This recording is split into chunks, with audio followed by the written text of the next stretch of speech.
The keto diet is gaining momentum like no other, and honestly, for very good reason. The keto diet allows your body to utilize its own body fat as a source of fuel.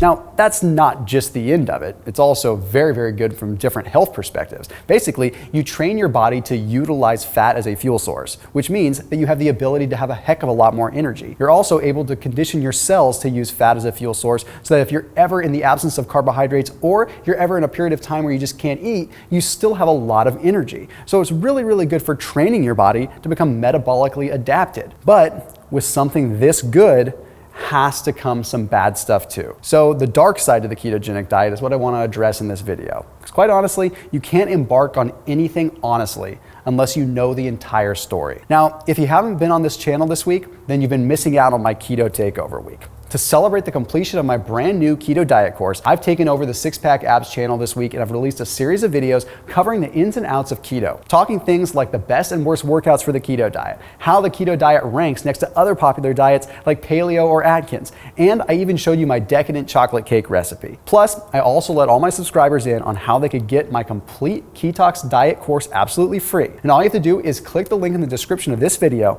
and enroll for your chance to win right on my website. And when you opt in, I'm going to email you a free digital copy of my Pizza Lovers Cookbook as well, so you can see just for yourself how incredibly satisfying the keto lifestyle truly and sincerely is. Today is the final chance for you guys to have a shot at being the first to get the Ketox program and not have to pay a single penny for it. So go ahead and head to my website for your final chance to win the program free, because tonight at midnight, the early enrollment will close. All right, so now let's go back to the dark side. The number one thing I want to talk about is the fats that we're consuming.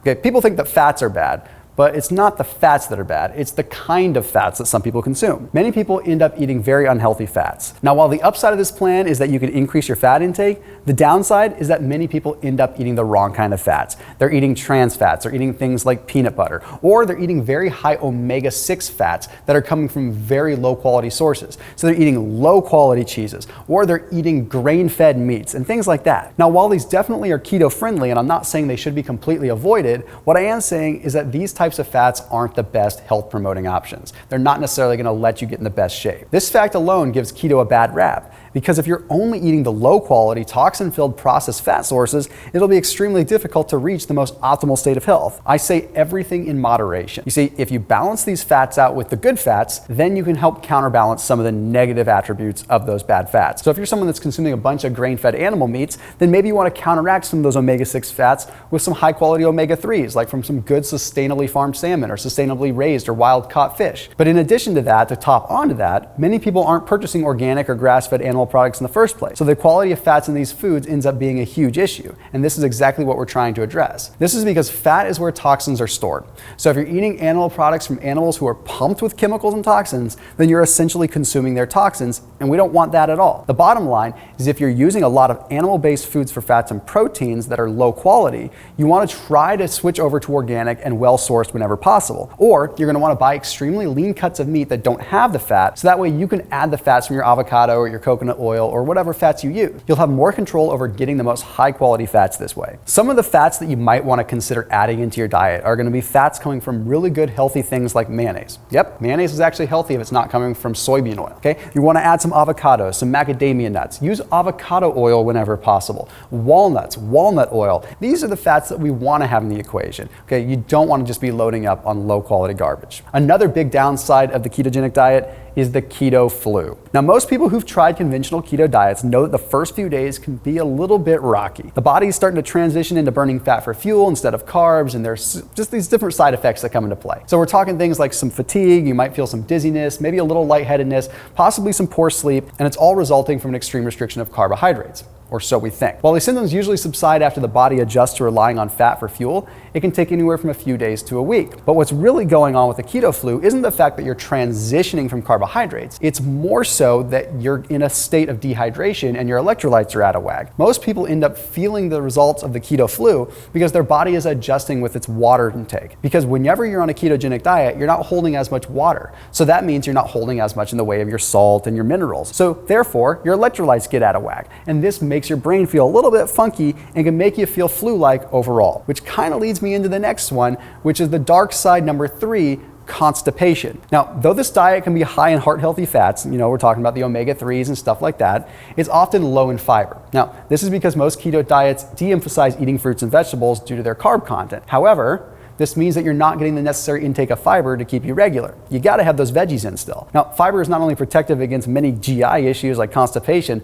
but it's also a huge factor in feeling full and not wanting to just constantly scour food all the time. This is why I'm always a big fan of green detox. You guys have heard me talk time and time again about green detox, and honestly, it's the first and only revolutionary greens powder that actually works on the keto diet. You see, because it utilizes nutrients from the 13 superfoods that are very, very critical while you're on a keto diet, it is the perfect tool to have in your arsenal when you're having a hard time getting greens in. Now, the other thing that you want to do to help alleviate some constipation is, again, balance out your electrolytes. Get the sodium in, get the magnesium in, get the potassium in. Those kinds of things help you out. They draw the water to the right places so your bowels can move and everything can stay healthy. The other thing that you can do is you can start enjoying some asparagus. That asparagus, like I talked about in one of the previous videos, adds the prebiotic fiber that we need in the diet to allow the good bacteria to grow so you can start digesting food better and be a nice, healthy person while you're burning a bunch of fat. The other thing we have to talk about is a huge dark side is going to be your micronutrient deficiencies. This ties right back into the fact that conventional keto diets shy away from including the plant-based foods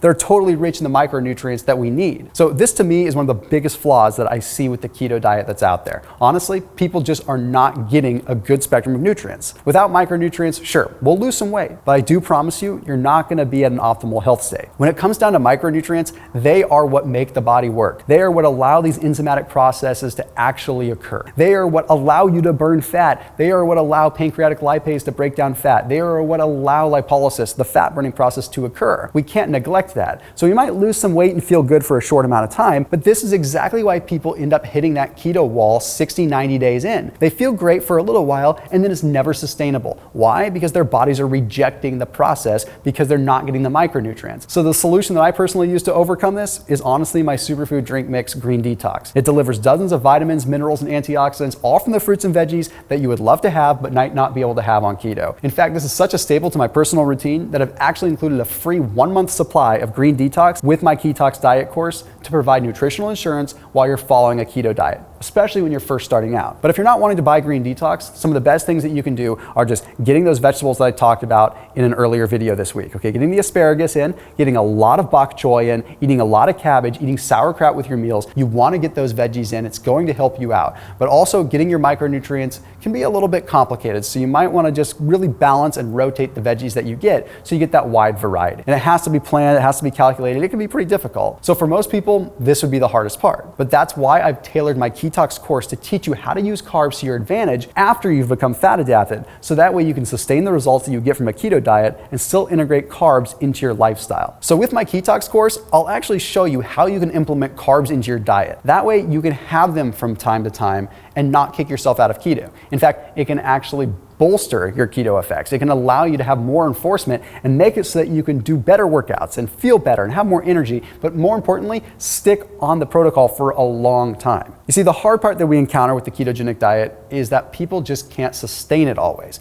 And a lot of it simply is because they don't always adhere to it 100%. This is human nature. We can't totally lock ourselves into alienating one particular food group. I totally get that and I respect that. But if we can get our bodies fat adapted and we can understand how to get ourselves there in the first place, the research actually shows that our metabolism can totally end up improving. And that's why my course teaches you exactly how to use keto as not only a short-term, but also a longer-term solution to achieving your optimal body and health, as long as you're adding the carbs in at the right place. So it includes a plan that helps you with your life after keto, so that you can really get results, but also eat your carbs every now and then too. Now, at midnight, I'm gonna be closing the early enrollment for Ketox. That means that at midnight, your chance to be chosen as one of the 100 lucky viewers to get the complete Ketox course for free is going to be over. I'm going to close the enrollment and select the 100 winners and contact those lucky viewers to let them know that they've been selected. So be sure to keep your email alerts on and I'll see you guys tomorrow.